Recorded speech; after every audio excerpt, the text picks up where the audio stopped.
Hey guys, welcome back to my channel. My name's Craig, and in today's video I am going to be taking a look at the Rage Carrie 2. Now, I do remember watching this back in 1999 when it first came out, but I actually haven't watched it for quite a number of years. So I have recently rewatched it and I was actually okay with this sequel. The movie follows a girl called Rachel who is taken from her crazy mother at the start of the movie. She is then put into foster care, and Rachel suffers a traumatic experience when her best friend Lisa commits suicide by jumping off the school roof, which kicks off a story about the jock lads sleeping with the girls in the school and then dumping them, and even going as far as to scoring each other with this points game, which is what caused Lisa to commit suicide. Rachel, of course, can move things with her mind, and when she is pushed over the edge, Rachel lets loose on everyone in epic fashion. Now, there have been, around about 2 Carrie remakes over the years, but this is the only one that is an actual direct sequel to the original. They even brought back Amy Irving's character Sue Snell, who now works in the school that Rachel goes to, and it was really nice to see her back, and they even inserted some flashback moments from the original movie just to remind everyone who Sue Snell was. Talking of flashbacks, I really loved some of the flashbacks that we got throughout the movie of the original Carrie set in the school on fire. I also loved the scene where Sue takes Rachel to the old school ruins from that crazy night with Carrie. It paid great tribute to the original. There were some twists and turns because we find out that Rachel's father was indeed Carrie White's father, and apparently the telepathic thing that Rachel and Carrie both have is something that was passed on from their father, because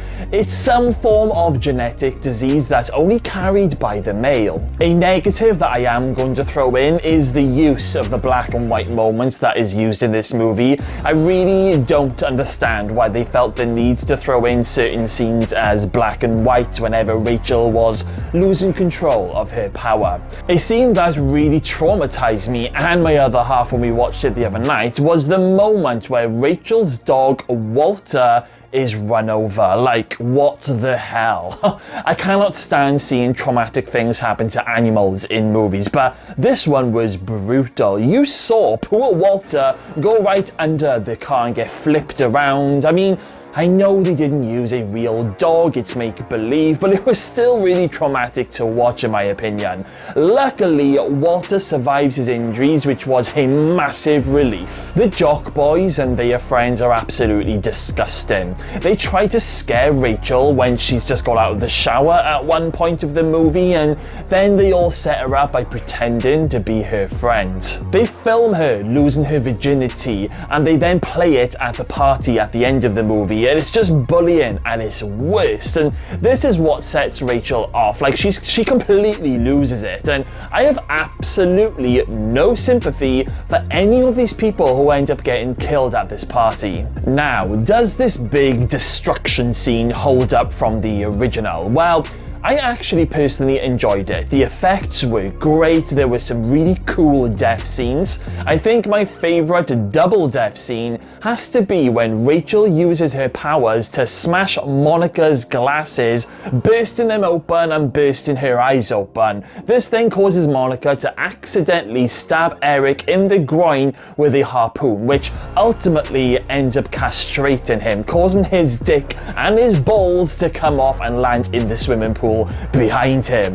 I honestly think that this was literally karma at its finest, as Monica was a complete bitch to Rachel, and Eric is the one who ended up breaking Lisa's heart, which caused her to commit suicide. So they both really got their just desserts perfectly. I was shocked to see Sue Snell's character get killed off, even though I do think it was a complete accident. She just happened to be looking through the door at the wrong moment, but I do think that they probably killed her off just for some shock factor, a little bit the same way in Carrie when, they killed the PE teacher. The destruction scene lasted a lot longer than the original, and I really did enjoy it. It's the moments that, we're all waiting for, and I think they did it really, really well. It was very dramatic, and you had the scene where Rachel almost kills her boyfriend because she thinks that boyfriend Jesse has betrayed her, but he manages to convince her that he knew nothing about the sex tape that was made,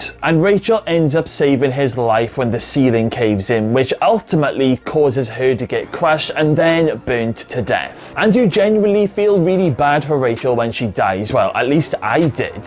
Just like Carrie, she didn't have a good life. Her foster parents only took her in so they could claim something like $300 a month, and she lost her best friend, and she was made a fool of by the whole school in the worst way possible. It's just another tragic story. Now, in the original Carrie, we had that famous jump scare ending, and they decided to do it again in this movie. Now, it didn't really have the same effect, but it was a great runner-up in my opinion.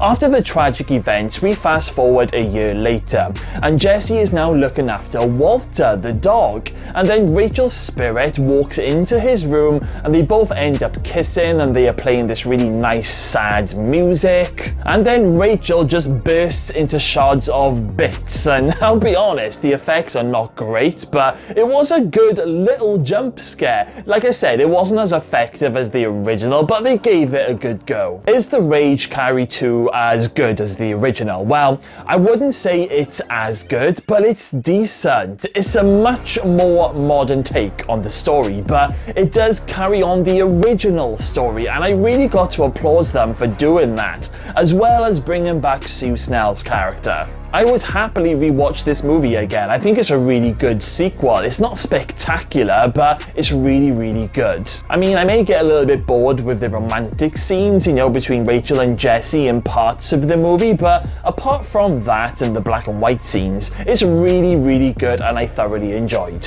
So let's hear some of your thoughts on the Rage Carrie 2. Do any of you guys like this movie? Or was it not your cup of tea? Whatever your opinion is, I would be really interested to hear, so get typing in that comments box below. Okay then guys, well thank you all for watching today's video. Make sure you smash that subscribe button, stay safe, and I'll see you all again very, very soon.